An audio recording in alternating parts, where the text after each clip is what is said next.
Hi, I'm Anna Lung and welcome to session 2 of flowers. So today we're going to look at conditioning flowers. Because oftentimes we're super lucky and we get a beautiful bouquet of flowers, and then the question is, what am I supposed to do to prolong the life of my flowers? Well, this is what we can do. I like to get a container so I can put in the parts that I'm going to be putting in the compost.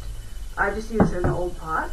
And basically anything that's not looking great, anything that's going to be under water level, then I'll actually just remove that. And I like to use a knife so that way we don't damage the stem. But if you're more comfortable with scissors, then please do that. And also a lot of the flowers, they travel here from like really far away places, like Brazil or Ecuador, lots of different places around the world, and they travel dry. They have no water. So then the part of the stem will be completely dry, which means if you stick them in water, they're still not going to be getting any water to the flower. So what you're going to want to do is just make a nice new fresh cut at about a 45-degree angle, and then you're ready to go. And you're going to want to just set that in water. And say if you get a flower that has 2 branches on it, so you're probably going to want to separate that because you can see that there's a lot of foliage down here. But also when we get to the next session where we're actually going to be doing a floral design, you're going to see that sometimes having this kind of structure is going to make it really difficult to use that flower. So once again, I just separate that, and I'll also take the last about inch off of the bottom, and we're going to just clean up the stuff that's going to be under the water level.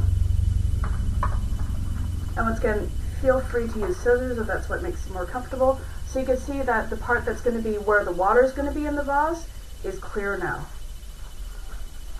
And we're going to want to do the same thing with the foliage, because a lot of times it'll go right down to the very end, and you're going to want to just clean that up. So you can, like with this one, this is a boxwood, I really can't hurt it, so it's okay to just tear away at it. Some of the more delicate stems like roses, you're going to want to go in really carefully and just cut each piece off without actually damaging the stem, because that's going to cause the flower not be able to draw the water up.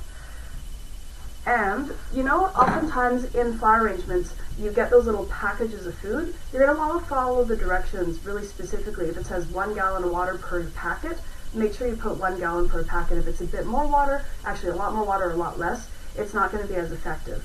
And also when it's time to change water for your flowers, you're going to want to like either hold the arrangement and then just dump out the water, or you can even take the arrangement out, dump all the water out, even clean the vase, and then start over with fresh water again.